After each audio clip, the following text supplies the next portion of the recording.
अस्सलाम वालेकुम। व्यूअर्स, हम स्टडी कर रहे हैं ऑक्सिलरी वर्ब्स को और इस सिलसिले में ये हमारी फोर्थ वीडियो है जिसके अंदर हम ऑक्सिलरी वर्ब के फंक्शंस को स्टडी करेंगे। अगर हम इनके फंक्शंस की बात करें तो इनके फंक्शंस दो तरह से हैं, general functions and specific functions. General functions हमने पिछली वीडियो के अंदर स्टडी कर लिए हैं, इस वीडियो में हम स्पेसिफिक फंक्शंस की बात करेंगे। तो अब specific functions perform by auxiliary verb हमारा टॉपिक है इस वीडियो में एक्चुअल। तो अगर हम इसकी बात करें स्पेसिफिक फंक्शंस जो हैं ऑक्सिलरी वर्ब की, तो उसमें सबसे पहले हम स्टडी करेंगे फंक्शंस ऑफ बी को। बी ये ऑक्सिलरी वर्ब है। तो अब इसके भी दो तरह के फंक्शन हैं, यानी इसके स्पेसिफिक फंक्शंस भी हैं और ऑर्डिनरी फंक्शंस भी हैं। तो पहले हम स्टडी करेंगे specific functions of auxiliary verb B. इसका जो ऑर्डिनरी फंक्शंस हैं वो नेक्स्ट वीडियो में आपको मिलेंगे। तो be is used to form all passive constructions. Remember that continuous form of be is being. जी, तो जो बी है आपका पैसिव कंस्ट्रक्शन में यूज होना है, यानी एक्टिव में तो बहुत कम, नॉर्मली ये पैसिव में जो है यूज होगा। और इसमें बी जो है इसकी जो अगर हम कॉन्टिन्यूस फॉर्म की बात करें तो उसे बीइंग कहते हैं। बी की डिफरेंट फॉर्म्स हैं, आगे हम पढ़ते जाएंगे। जैसा कि आप ये एग्जांपल्स दी हुई हैं आपको सेंटेंसेस ये पैसिव फॉर्म में। The match was played by him. The match will be played by him. The match has been played by them. The match is being played. The match was being played. तो आप देख सकते हैं कि इन तमाम sentences में जो है बी की डिफरेंट फॉर्म्स यूज हुए हैं। ये क्यों हुई हैं? क्योंकि ये सारे पैसिव कंस्ट्रक्शन में हैं। अब जैसे was है, will be, यहाँ पे be itself आ गया will के साथ, ये has been भी be की फॉर्म है, is being है, was being है। तो ये सारी फॉर्म जो है यूज हो रही हैं बी की। इसका मतलब पैसिव कंस्ट्रक्शन बी के बगैर जो है वो बी के बगैर बन ही नहीं सकती। अच्छा जी, ये इन्फिनिटिव्स के साथ भी यूज होता है जो हमारा वो बी, लेकिन टू वेज के अंदर। पहला वे जो है इसका, it is use to express future arrangement. जो आपकी फ्यूचर की अरेंजमेंट्स हैं, जो आपके प्लानिंग्स हैं, तो उसको एक्सप्रेस करने के लिए इन्फिनिटिव के साथ ये यूज होगा। जैसे they are to leave city in the morning, ठीक है। He is to play the match today evening. अब यहाँ पे ये आर और इज जो है ये बी की फॉर्म्स हैं और ये आपके इन्फिनिटिव के साथ यूज हो रही हैं। और आपको ये एक फ्यूचर अरेंजमेंट के बारे में बात हो रही है कि जनाब सुबह जो है जल्दी जल्दी सुबह यानी अर्ली इन द मॉर्निंग जो है वो जो है शहर छोड़ेंगे और मैच जो है शाम को खेला जाएगा।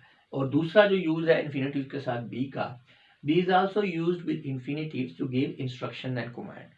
इंस्ट्रक्शन एंड कमांड देने के लिए भी जो है ये इन्फिनिटिव्स के साथ यूज होता है। वो इस तरह से, the match is about to start, the school is about to open. Match शुरू होने वाला है, शुरू होने ही वाला है, स्कूल खुलने ही वाला है। अब इस तरह के जो कंस्ट्रक्शंस हैं उनमें होता क्या है, in such sentences word about to are used between the auxiliary and principal verb. अब प्रिंसिपल वर्ब इनमें देखें, पहले वाले सेंटेंस में स्टार्ट है और सेकंड सेंटेंस में ओपन है, और ऑक्सिलरी वर्ब दोनों सेंटेंसेस में इज है।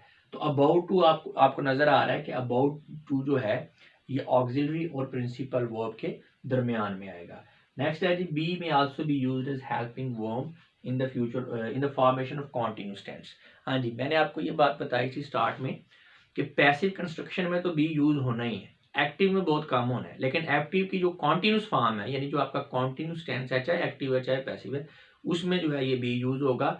और जो आपका कॉन्टिन्यूस टेंस है, किसी भी पास्ट का, प्रेजेंट का, फ्यूचर का जो कॉन्टिन्यूस टेंस है, उसमें भी आपका मेन हेल्प यानी जो हेल्पिंग वर्ब है उसके तौर पे यूज हो रहा है।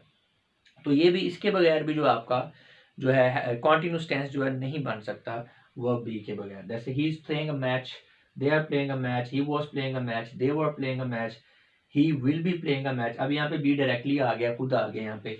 The match is being played by them, the match has been playing by them since morning. तो the form of the verb be I, been is used itself. अब यहाँ पे भी बीन आ गया, बी से बीन। तो ये आपकी नीचे वाली पैसिव थी, ऊपर वाली एक्टिव थी। यानी जहाँ पे ये विल बी है तो इज बीइंग है, हैज बीन है। तो यहाँ पे ये पैसिव कंस्ट्रक्शन है। ऊपर वाला जो सेंटेंसेस है आपके चार ही एक्टिव वॉइस कंस्ट्रक्शन में है। तो वो मैंने आपको बताया कि पैसिव वॉइस कंस्ट्रक्शन सारी की सारी बी उसमें लाजमी यूज होगा, और कॉन्टिन्यूस टेंस चाहे एक्टिव है चाहे पैसिव है उसमें जो है आपका बी जो है ये यूज होगा। कॉन्टिन्यूस में तो एज एन हेल्पिंग वर्ब ये यूज हो रहा है। It is clear from above sentences that the be or its form are used to form continuous tense of the verb। ये बात मैं बता चुका हूँ आपको कि continuous जो है फॉर्म वर्ब की बनेगी इनकी वजह से। जैसा कि is playing, ये यहाँ पे is playing, are playing, was playing, were playing, will be playing, is being, has been, is being played has been playing. तो व्यूअर्स ये तो थे हमारे specific functions of auxiliary verb be. Next video में हम देखेंगे general functions of the auxiliary verb B.